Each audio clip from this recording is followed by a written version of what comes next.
എന്താടോ ഇപ്പോഴാണോ വരുന്നത്? കിട്ടേണ്ട എണ്ണ വീട്ടിൽ വരെ പോയി കെഞ്ചി നോക്കി. കോളേജ് പിള്ളേരാ. കോളേജ് പിള്ളേരോ? അതെങ്ങനെ ശരിയാവുന്നേ? എന്തെങ്കിലും കുഴപ്പമുണ്ടായാ? അണ്ണാ സാധുക്കളാ, പണിയുണ്ടോന്ന് ഇങ്ങോട്ട് വന്ന് ചോദിച്ചതാ. സർ, ഞങ്ങൾ ചെയ്തോളാം. വലിയ പാർട്ടിയാ, ട്രെയിനിങ് കിട്ടിയവർക്കേ പറ്റും. എന്തിനാ ട്രെയിനിങ്? അവര് പാത്രം കാണിക്കുമ്പോൾ നമ്മൾ വിളമ്പി കൊടുത്താ പോരെ, അത്രയല്ലേ ഉള്ളൂ. ഇത് ശരിയാവൂല. സർ, മറ്റുള്ളവർ ചെയ്യുന്നത് നോക്കി ഞങ്ങൾ ചെയ്തോളാം. നിക്കട്ടെ അണ്ണാ. ശരി, അങ്ങോട്ട് നടന്നു. ശരി, പാർട്ടി കഴിയുമ്പോ അണ്ണൻ തന്നെ വണ്ടി കൊണ്ടൊന്ന് ആക്കിക്കോളൂ. ശരി ശരി, നിങ്ങൾ ഇതുവഴി അപ്പുറത്തേക്ക് വെക്കും, ഞാനിപ്പോ അങ്ങോട്ട് വരാം. ചെല്ല് പെട്ടെന്നാവട്ടെ. പെണ്ണുങ്ങളെ കാര്യത്തിലിപ്പോ ചങ്ക് പറയല. എന്നെ പോലീസ് സ്റ്റേഷനിൽ കയറ്റൂലല്ലോ? ഇല്ലണ്ണ, എന്തെങ്കിലും പ്രശ്നം ഉണ്ടെങ്കിൽ അണ്ണൻ എന്നെ ഒന്ന് വിളിച്ചാ പോരെ, ഞാൻ പറഞ്ഞെത്തില്ലേ. കണ്ടാ തന്നെ ഏതാണ്ട് കാട്ടുമുക്കി കിടന്നേന്നറിയാം. എന്താകുമോ എന്തോ ഭഗവാനെ.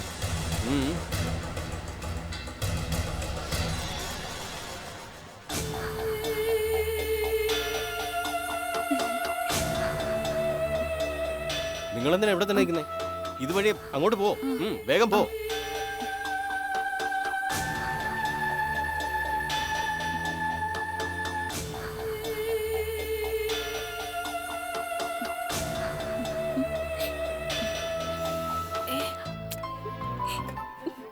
വാ. കബനി നോക്കേടി, എന്താ മണം. എടുക്കട്ടെ? വേണ്ട, നിനക്ക് വിശക്കുന്നില്ലേ? വിശക്കുന്നുണ്ട്, പക്ഷെ ഇത് കഴിയാതെ എങ്ങനെയാ? അപ്പോഴേക്ക് ഈ കഷ്ണമൊക്കെ ആൾക്കാരുടെ വയറ്റിലേക്ക് എത്തും. എടി, നമുക്ക് ഷടേന്ന് തിന്നിട്ട് പടേന്ന് പോവാം. വേണ്ട, വാ.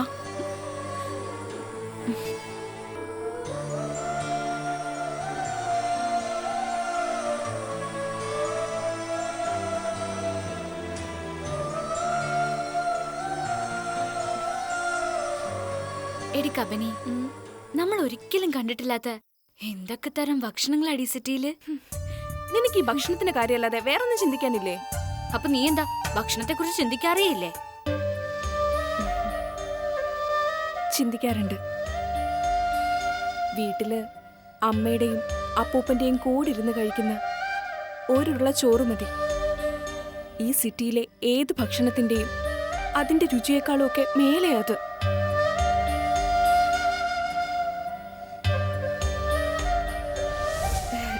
അമ്മേ, ചോറെടുത്തോ. അപ്പൂപ്പ,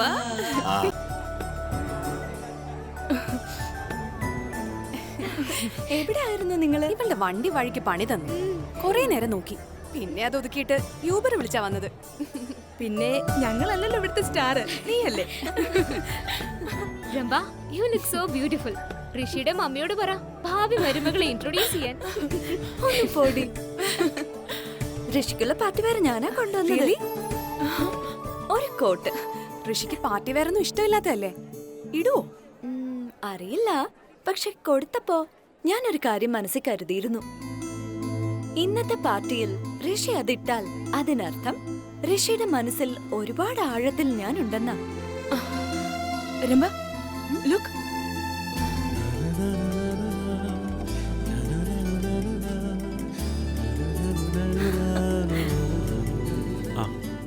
ഋഷി, you look handsome. Thank you. Hi. Hi. നിങ്ങളെപ്പോ വന്നു? Just now. ആണോ? താങ്ക്സ് ഋഷി. എന്തിന്? ഇന്ന് തന്നെ ഈ കോട്ട് ഇട്ടതിന്. ഇന്ന് ഇടാൻ വേണ്ടി തന്നെയല്ലേ തന്നത്? യെസ്. എന്നാലും രംഭയ്ക്കൊരു ഡൗട്ട് ഉണ്ടായിരുന്നു. പൊതുവെ സിമ്പിളായ ഒരാള് ഇത് ഇടുമെന്ന്. Actually I like casuals, but this ഇടാമെന്ന് തോന്നി. ചിന്ത, നിങ്ങൾ എന്നാ ഋഷിയുടെ ഏട്ടനെ കണ്ടിട്ട് വാ. വാ. ഏട്ടനെ അവർക്ക് പരിചയം കാണില്ല, താൻ പോയി ഇൻട്രൊഡ്യൂസ് ചെയ്യും. ഏയ് വേണ്ട, എനിക്ക് ഈ പാർട്ടിയും ബഹളം ഒന്നും അല്ല മനസ്സിൽ. ഈ ആൾക്കൂട്ടമൊക്കെ കാണാതായി. ഞാനും ഋഷിയും മാത്രം തനിച്ചെന്നുള്ള തോന്നല. Better you consult with doctor. ഇത്തരം തോന്നലുകൾ നീട്ടിക്കൊണ്ടുപോകാൻ പാടില്ല. കം ഓൺ ഋഷി, എല്ലാം അറിയാവുന്ന ആളായിട്ടും ഇങ്ങനെ സംസാരിക്കല്ലേ. എനിക്കെന്തറിയാം? അത് ഋഷി എന്റെ മുന്നിൽ അഭിനയിക്കുന്നതാ. ഓക്കെ, ഞാൻ തന്നെ പറയാം. ആ ഏട്ടാ, ആ? ഒരു മിനിറ്റ്, ഒരു കാര്യം പറയാനാ. Okay. സോറി രംഭ, ഏട്ടൻ ഇപ്പൊ വിടാവേ. വാ.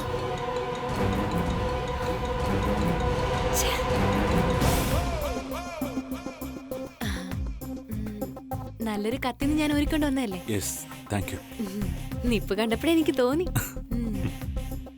അവൾ അങ്ങനെ പാളാവണ്ട. ഓ, നിന്നെ സമ്മതിച്ചിരിക്കുന്നു. Thank you, thank you. ഇപ്പൊ ഞാൻ വിട്ടിട്ട് പോണോ അതോ രക്ഷിക്കണോ? ചതിക്കല്ലേ? എന്നാ പിന്നെ വാ. അമ്മൂമ്മയുടെ കൊച്ചുമോളുടെ പേരെന്താ? ഞാൻ ഓഫീസിൽ പോയിട്ട് വരാം. അച്ഛാ, ഞാൻ ഓഫീസിൽ പോയിട്ട് വരാം.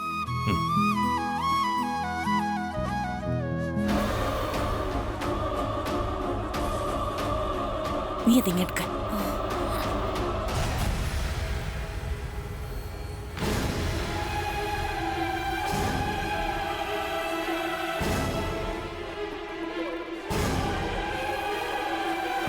മമ്മി,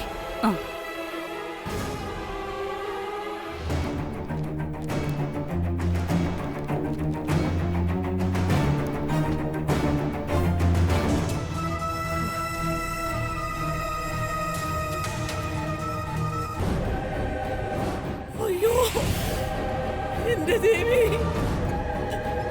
അയ്യോ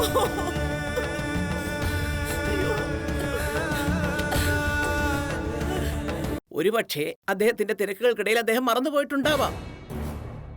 നാളെ ഒരിക്കൽ അദ്ദേഹം നമ്മളോട് അത് ചോദിക്കാൻ ഇടവന്നാൽ? ഇതൊക്കെ ഞാനും പരിഗണിച്ചതാ മാഡം. പക്ഷെ കൊട്ടാരമുറ്റത്ത് നിന്ന് തന്നെ അവിടുന്ന് ആരാ? Menaka madam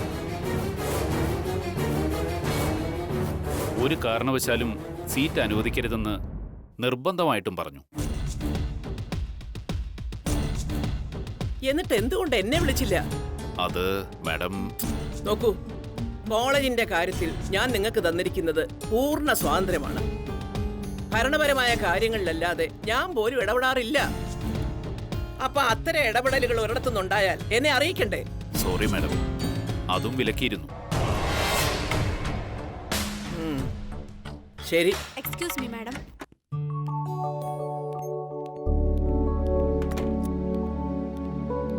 good morning madam. Good morning. ആ, ടീച്ചറെ ഞാനിന്ന് വിളിപ്പിക്കാനിരിക്കുകയായിരുന്നു. എന്താ മാഡം? എങ്ങനെയുണ്ട് ഇവർ രണ്ടുപേരും? അഡ്മിഷൻ കൊടുത്താൽ നമ്മുടെ കോളേജിന് അഭിമാനിക്കാനുള്ള വക ഉണ്ടാവോ?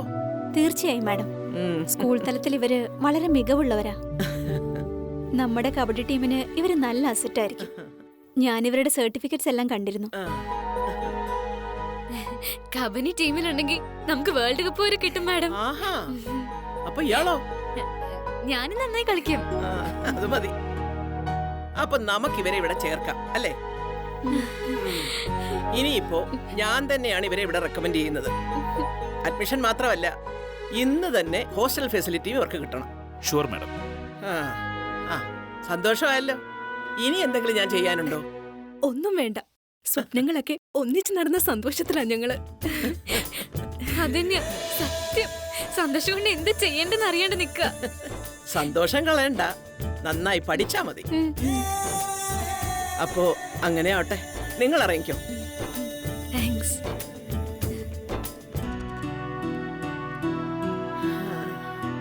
I am really sorry madam. Hey, അതെന്തിനാ? താങ്കൾ ചെയ്തതിന് വ്യക്തമായ കാരണങ്ങളുണ്ടല്ലോ. കോളേജ് കാര്യങ്ങളിൽ കൊട്ടാരമുറ്റത്ത് നിന്ന് മറ്റാരും ഇടപെടാതെ ഞാൻ നോക്കിക്കോളാം. ശരി മാഡം. ചെന്നപ്പോ കണ്ടത് ഈ മാഡത്തിന്. വീടാണെങ്കിൽ രംഭയുടെയും. എനിക്ക് മൊത്തത്തിൽ കൺഫ്യൂഷനായി. എന്തായാലും ഇപ്പൊ എല്ലാം മാറിയല്ലോ. ഇനി നിങ്ങള് കൊട്ടാരമുറ്റം പാർവതി അമ്മയുടെ കുട്ടികളാ. അതിന്റെ ഗൗരവം ആവാം. അയ്യോ, അതൊന്നും വേണ്ട മാഡം. കുറച്ച് കവടി. ദൈവമേ, എന്തായാലും ഒന്ന് അമ്പലത്തിൽ വെച്ച് അവരെ തലകറക്കി വീട്ടിൽ നന്നായി. അല്ലടി, അവള് ഫ്രണ്ട്സ് താഴെ വെയിറ്റ് ചെയ്യുന്നുണ്ടാവും. നമുക്ക് വെറുതെ പോയി അഹങ്കരിച്ചാലോ? ഒന്നും മിണ്ടാതിരുന്നേ. അമ്മയുടെയും അപ്പൂപ്പന്റെയും ഒക്കെ പ്രാർത്ഥന നമ്മുടെ കൂടെയുണ്ട്. അതുകൊണ്ടാ ഈ ഭാഗ്യം നമ്മളെ തേടി വന്നു.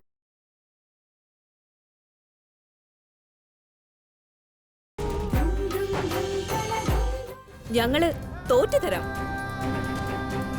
ജയിക്കാനുള്ള ശേഷി നിനക്കൊക്കെ ഉണ്ടെങ്കിൽ കാണാം നമുക്ക് രാവും പകലും.